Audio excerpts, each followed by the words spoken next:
El presente artículo es la introducción a la obra de Luis Bodán, Un imperio socialista, los Incas del Perú. Reflexiones sobre el imperio socialista de los Incas. Escrito por Ludwig von Mises. 1. La desigualdad innata de los diversos individuos de la especie humana plantea el problema más difícil en todas las relaciones interhumanas. El problema principal de todo sistema social es cómo promover la cooperación pacífica entre gente marcadamente diferente entre sí, no solamente en cuanto a características físicas, sino también en cuanto a capacidad mental, fuerza de voluntad y fortaleza moral. Durante miles de años, la gente conoció solo un método de afrontar el problema de la desigualdad innata: hacer prevalecer la superioridad del más fuerte sobre el más débil. El más fuerte sometía al más débil. Se estableció un orden jerárquico de castas hereditarias, bajo las cuales los reyes y aristócratas administraban todos los asuntos para su propio beneficio, mientras los estratos más bajos de la población no tenían otra función que la de trabajar laboriosamente para sus amos, y hacerles la vida lo más grata posible. El sistema moderno de economía de mercado, el capitalismo, difiere radicalmente del sistema de estatus por nobleza del antiguo régimen. En el mercado el poder supremo corresponde a los consumidores, o sea, a todos los miembros de la sociedad. Al comprar o al abstenerse de comprar determinan lo que debe producirse, en qué cantidad, y de qué calidad. Mediante el instrumento de pérdidas y ganancias, los empresarios y capitalistas se ven forzados a atender los deseos de los consumidores. Existe solo un método para la adquisición y conservación de la riqueza, a saber, suministrar a los consumidores de la manera mejor y más barata posible aquellos artículos y servicios que ellos exigen con mayor urgencia. Así, se induce a los miembros mejor dotados de la sociedad a servir los intereses de todos, incluyendo a las multitudes menos eficientes y peor dotadas. En la sociedad de estatus por nobleza, la propiedad privada servía exclusivamente a sus dueños. En la sociedad capitalista, la propiedad privada de los medios de producción sirve virtualmente a todos aquellos que consumen los bienes producidos. El plebiscito diario de los consumidores en el mercado determina quién ha de poseer y dirigir las fábricas y las haciendas. De esta manera, la propiedad privada de los bienes de producción se convierte, por decirlo así, en un mandato público que es revocado cuando los propietarios, los mandatarios, dejan de emplearla para la mayor satisfacción posible de las necesidades del público. La característica principal del sistema capitalista es precisamente que deja a los individuos más calificados un solo camino abierto para lograr las mayores ventajas de su superioridad intelectual y moral, el de atender lo mejor que permitan sus capacidades al bienestar de las masas menos dotadas de sus semejantes. Los capitanes de la industria compiten entre sí para suministrar al hombre común bienes cada vez mejores y más baratos. Una empresa puede hacerse grande solamente sirviendo a muchos. El capitalismo es, esencialmente, producción en masa para la satisfacción de los deseos de las masas. En la esfera política, el corolario de la economía de mercado es el gobierno por el pueblo. El gobierno representativo asigna al ciudadano el mismo rol en la conducción de los asuntos públicos que el capitalismo le asigna en asuntos de producción. La economía de mercado y el gobierno popular están inseparablemente ligados entre sí. Son producto de la misma evolución intelectual y moral, y se condicionan mutuamente. El capitalismo puede prosperar solamente donde existe libertad política, y la libertad política puede conservarse solamente donde existe capitalismo. Los intentos encaminados a la abolición del capitalismo contribuyen a la abolición de las instituciones democráticas, y viceversa.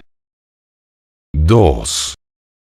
El capitalismo y su contrapartida política trajo a las masas libertades civiles y un bienestar sin precedentes.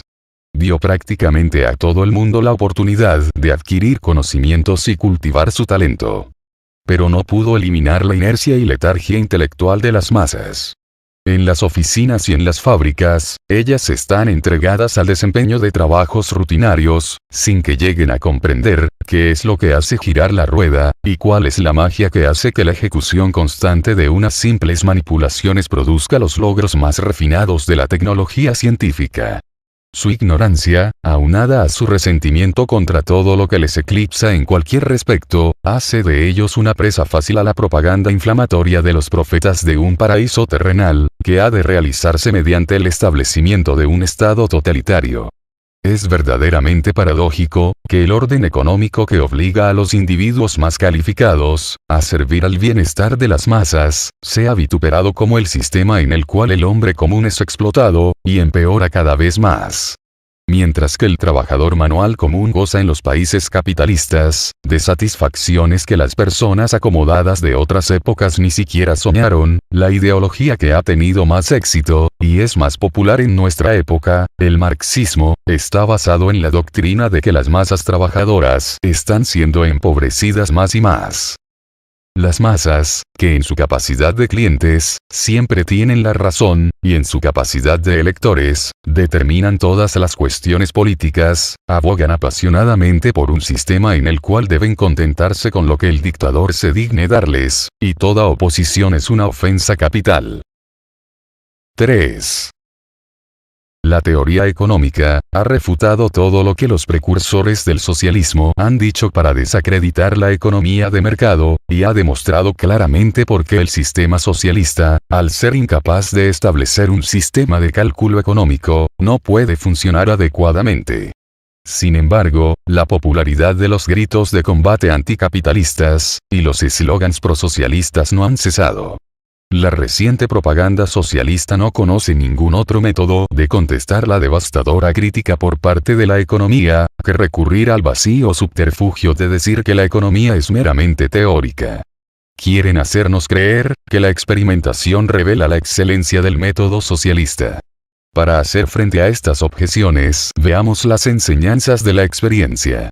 Es un hecho indiscutible que el nivel de vida medio del hombre común es incomparablemente más elevado en el sector capitalista del mundo que en el sector socialista o comunista. Todos los socialistas reconocen implícitamente este hecho en sus esfuerzos para explicarlo.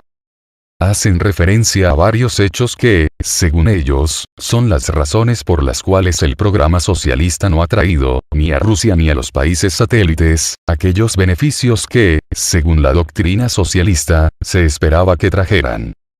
Dado que el insatisfactorio estado de cosas en Rusia debe ser atribuido a estos hechos meramente accidentales, es plenamente justificable suponer que el experimento soviético ha demostrado la solidez de la doctrina socialista. Esa forma de argumentar está en sí misma completamente basada en teoría, y significa en la realidad el rechazo radical del experimentalismo. El método experimental dice, dado que se dio A, y resultó B, inferimos que A produce B. Pero nunca debe decir, aunque probamos A, y resultó C, nosotros todavía inferimos que A produce B, porque creemos que el resultado C fue causado por la interferencia de algunos factores que impidieron la aparición de B. Los defensores de ese supuesto método empírico de razonamiento, no se dan cuenta, que cualquier experiencia en el campo de los hechos sociales, es una experiencia de fenómenos complejos, esto es, de los efectos conjuntos de una multiplicidad de vínculos de causalidad. Es una experiencia específicamente histórica, en contraste con la experiencia de los ensayos de laboratorio, en los cuales estamos en posición de observar los efectos de los cambios operados en un solo factor, mientras que todos los demás factores que pudieran influir el resultado permanecen sin alterarse. La experiencia histórica no puede por consiguiente, ni verificar, ni refutar ningún teorema, en el sentido en el cual la verificación o refutación de una hipótesis pueda lograrse mediante los procedimientos experimentales de las ciencias naturales. Para poder aprender algo de la historia necesitamos una base teórica. Podemos comprender los acontecimientos del pasado solamente si los estudiamos equipados con conocimiento doctrinal adquirido en otras fuentes diferentes al estudio de la historia. Ningún defensor del socialismo con capacidad de discernir, debe poner en duda lo correcto de estas afirmaciones, por cuanto el propio programa socialista no se deriva de la experiencia histórica. Lo que la historia nos muestra es la mejoría sin precedentes del nivel medio de vida, bajo un sistema económico basado en la propiedad privada de los medios de producción, en la iniciativa privada y en la libre actividad empresarial. Contra esta indiscutible realidad, los socialistas doctrinarios han propuesto el programa de una sociedad autoritaria, en la cual todos los asuntos económicos son administrados por un poder supremo, que despoja a todos los individuos de su autonomía y autodeterminación, y cuyo plan maestro impide todo planeamiento por parte de cualquier otra persona que no sea este poder supremo. El diseño de esta utopía es ciertamente una construcción a priori. Sus proponentes no deben indignarse si sus críticos también recurren a un razonamiento a priori. Es necesario señalar el hecho de que la doctrina marxista, según la interpretan sus más distinguidos adeptos, afirma que los supuestos resultados benéficos de la administración socialista, que se supone transformará la tierra en un paraíso de abundancia, se lograrán solamente cuando el mundo entero esté bajo la dominación del socialismo. El socialismo en uno, o en unos pocos países no es todavía ante sus ojos verdadero socialismo. Este dogma trata de resguardar la concepción socialista contra cualquier crítica adversa basada en los efectos satisfactorios de los diversos experimentos socialistas. Los socialistas y comunistas contestan a todos aquellos que se refieren a los fracasos de estos experimentos. Esperan a que toda la humanidad esté bajo el dominio socialista. Nada de lo que suceda antes de que esta gloriosa meta haya sido lograda puede desmentir nuestra afirmación, de que el socialismo es el mejor de todos los métodos concebibles de organización social y ha de establecer un paraíso terrenal. 4. Es muy importante tener presente estos hechos epistemológicos para poder apreciar adecuadamente el libro del profesor Baudin, El Imperio Socialista de los Incas, que, muy tardíamente por cierto, está disponible por primera vez en una traducción en lengua inglesa. No es el objetivo del autor probar o desaprobar tesis alguna. Participa totalmente del famoso principio de arranque y relata las cosas tal como en realidad fueron. El señor Louis Baudin, profesor de la Facultad de Derecho de París y miembro de la Academia de Ciencias Morales y Políticas, es el representante más eminente de la ciencia económica francesa contemporánea. Ha hecho en sus escritos una brillante labor al analizar los problemas fundamentales de la economía de mercado y al refutar los errores básicos de muchas doctrinas muy generalizadas. Su libro, El mecanismo de precios, es, en efecto, una de las mejores descripciones del proceso de mercado. En otro libro, El amanecer de un nuevo liberalismo, desarrolló las ideas que inspiran los intentos de preservar la iniciativa y libertad del individuo, y detener la marea del totalitarismo. El profesor Baudin no es solamente un gran estudioso y maestro, sino también uno de los más destacados dirigentes intelectuales de nuestro tiempo. El análisis del profesor Baudin del conocimiento, desgraciadamente escaso, sobre los asuntos sociales y las condiciones del régimen incaico en el Perú, es un clásico de la historia, así como de la etnología, economía, sociología y psicología social.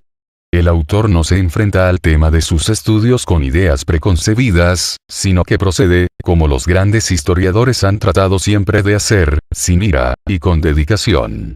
Sus estudios nos ponen en contacto con un mundo extraño. Citemos su propio resumen. Se puede ver cuán difícil es caracterizar las condiciones sociales en el imperio de los incas. Extremadamente atrasados en algunos aspectos, muy avanzados en otros, los peruanos eluden toda clasificación.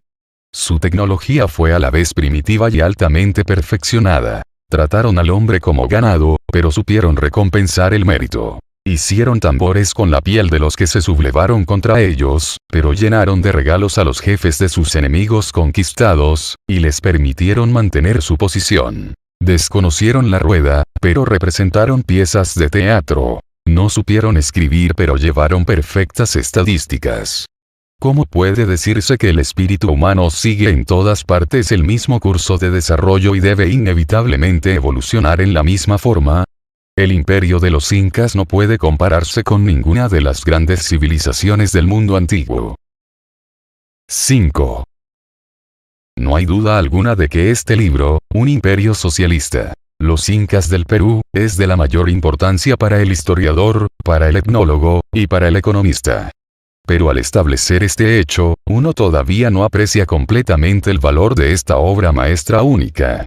Los libros innumerables que tratan el tema principal de nuestro tiempo, el conflicto entre el individualismo y el colectivismo, nos suministran una descripción y análisis de los problemas económicos, políticos, legales, y constitucionales implicados en él. Los mejores de ellos nos han dado todo lo que necesitamos para formarnos una opinión bien documentada sobre la posibilidad o imposibilidad del socialismo como sistema de cooperación social y de civilización humana. Han tratado sus temas exhaustivamente desde el punto de vista científico, y en este sentido puede decirse que han cumplido su deber. Pero la obra del profesor Bodan proporciona al lector reflexivo algo que esos volúmenes praxeológicos e históricos no incluyeron y no pudieron incluir. De las páginas de su tratado emergen los sombríos contornos de la vida bajo un régimen colectivista, el espectro del animal humano privado de la cualidad esencialmente humana, el poder de elegir y de actuar. Los súbditos de los incas eran seres humanos solamente en un sentido zoológico. Eran efectivamente mantenidos como el ganado en el corral. Al igual que el ganado, no tenían preocupación alguna, porque su destino personal no dependía de su propia conducta, sino que era determinado por el aparato del sistema. En este sentido podría decirse que eran felices. Pero su felicidad era de un tipo particular. Una manada de humanos felices, es el título del capítulo en el cual el profesor Bodan analiza las condiciones de este extraño mundo de uniformidad y rigidez. El brillante examen del aspecto humano del sistema incaico es el mérito principal de este magnífico libro. Marx y sus discípulos deliran sobre la libertad que el socialismo debe traer a la humanidad, y los comunistas nos dicen una y otra vez que la verdadera libertad se encuentra solamente en el sistema soviético. El profesor Bodan muestra en qué consiste realmente esa libertad. Es la libertad que el pastor otorga a su rebaño.